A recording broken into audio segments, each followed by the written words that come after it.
এখানে কিন্তু আজকে আমরা দাঁড়িয়ে আছি সেই শাহবাগে, যে শাহবাগে এক সময় মুড়ি এবং বাতাসা নিয়ে একটি ছেলে ছুটে বেড়াতো মানুষের কাছে, এবং সেই ছেলেটি ছিলেন ওসমান হাদি।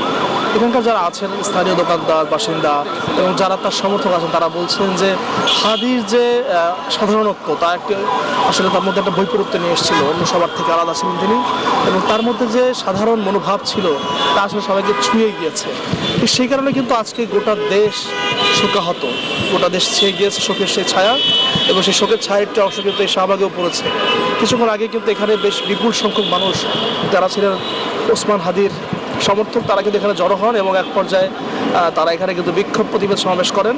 তারপর কিন্তু এখান থেকে তারা চলে যান মানিক এভিনিউর দিকে ওসমান হাদির জানাজায় অংশ নিতে। তারা বলেছেন যে সেখান থেকে তারা কিন্তু ওসমান হাদির জানাজা পড়ে মিছিল নিয়ে আসবেন এই শাহবাগে। তারপর ওসমান হাদির সাথে তারা যাবেন কেন্দ্রীয় জামে মসজিদ ঢাকা বিশ্ববিদ্যালয়, সেখান থেকে কিন্তু তাকে নামাজ পড়ার পরে তারা কিন্তু সেখান থেকে ওসমান হাদিকে দাফন করবে কাজী নজরুল ইসলামের কবরে। এতটুকু জানতে পেরেছি আমরা। তারা আরও বলেছেন যে আজকে যে কফিনে ওসমান হাদিকে নিয়ে আসা হবে, সেই কফিন ছুঁয়ে তারা শপথ করবেন যতদিন পর্যন্ত ওসমান হাদির হত্যাকারীকে গ্রেফতার না করা হয় এবং তার বিচার মুখোমুখি না করা হয়, তারা কিন্তু আন্দোলন চালিয়ে যাবেন। তো তারা সবাই বলছিলেন যে তারা কিন্তু আজকে ছুটে এসেছেন মূলত তাদের ভাইকে তারা হারিয়েছেন বলে। আমরা অনেককে দেখেছি ছোটো ছোটো বাচ্চাকে নিয়ে আসতে এই জায়গায়। আমরা একজনকে জিজ্ঞেস করেছিলাম যে আপনি আপনার শিশুর কেন নিয়ে এসেছেন, তিনি বলছিলেন যে তিনি চান তার যে সন্তান সেও যেন আগামীতে ওসমান হাদির মতো হয়ে উঠতে পারে, সেজন্য তিনি কিন্তু আজকে এই শাহবাগ তার সন্তানকে নিয়ে এসেছিলেন। এভাবে কিন্তু প্রত্যেকেই আজকে শোকাহত এই ওসমান হাদিকে হারিয়ে যাওয়ায়।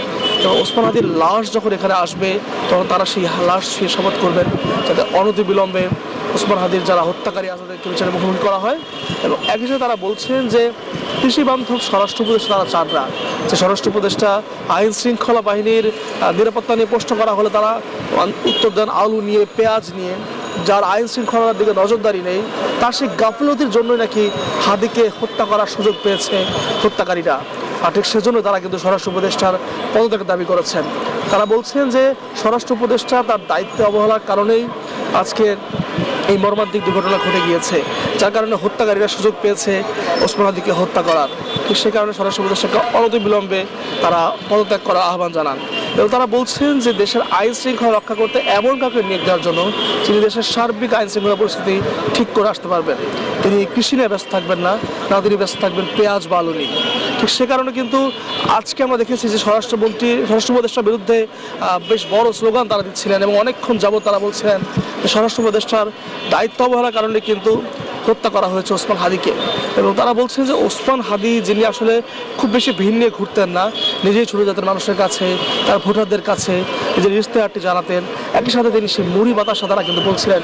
এবং যখনই আমরা তার সমর্থককে জিজ্ঞেস করছিলাম ওসমান হাদির ব্যাপারে, তারা কিন্তু অনেকে কান্নার মতো করেছিলেন। তারা বলছেন যে ওসমান হাদির মতো মানুষ কিন্তু খুব বেশি বাংলাদেশে আসেনি, যারা স্পষ্টভাষী ছিলেন এবং যে কাউকে প্রশ্ন করতে সাহস দেখাতেন।